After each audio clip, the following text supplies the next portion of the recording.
እኔ ደግሞ የምጠይቀው የተወሰነ ሰው አይደለም።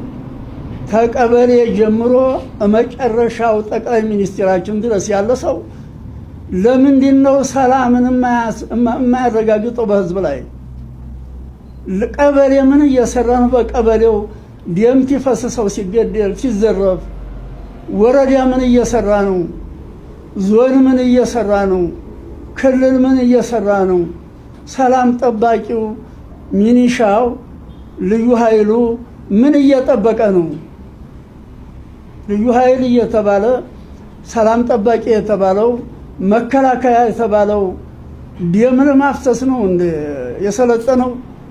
ደም ለማፍሰስ ሲገደል ለማየት ነው እንደ የሰለጠነው? ስለዚህ አገራችንን በአስቸኳይ ምሁሩም አስተማሪውም ተማሪውም ወላጅም ልጆቹ ነን። ቧልታ የለም ብናቧልተው ቁም ነገር የለውም። እስከ ዛሬ ድረስ ይሄ ሁላ ሰው ሞተ፣ ንብረት ተዘረፈ፣ ተሳደደ። መሻይኹ ሁላ ታገሩ ተቅርአቱ ላይ ተናቅሎ ተሳደደ፣ ንብረቱ ተገፈፈ፣ ቤተ ክርስቲያን ተቃጠለ፣ መስጂድ ተቃጠለ። ውጤቱ ምንድን ነው? የተገኘ ውጤት አለ? ልማት ውጤት አለው፣ ንግድ ውጤት አለው፣ ግብርና ውጤት አለው። ትምህርት ለምን ውጤት የለውም? እውቀት ለምን ውጤት የለውም? ምንማረው ለጥፋት ነው እንዴ?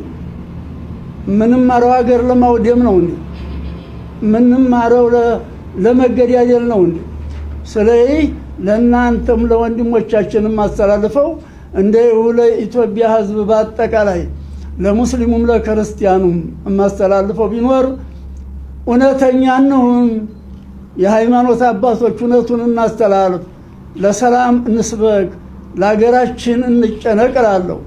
ሌላውም በአጠቃላይ ይሄ መጋደል ቀርቶ መፈናቀል ቀርቶ ንጹሃን ደም ማፍሰስ ቀርቶ ወደ ሰላም እንድንመለስ ወደ ልማት እንድንመለስ አደራ አደራ ለማለት ለመለመን እፈልጋለሁ።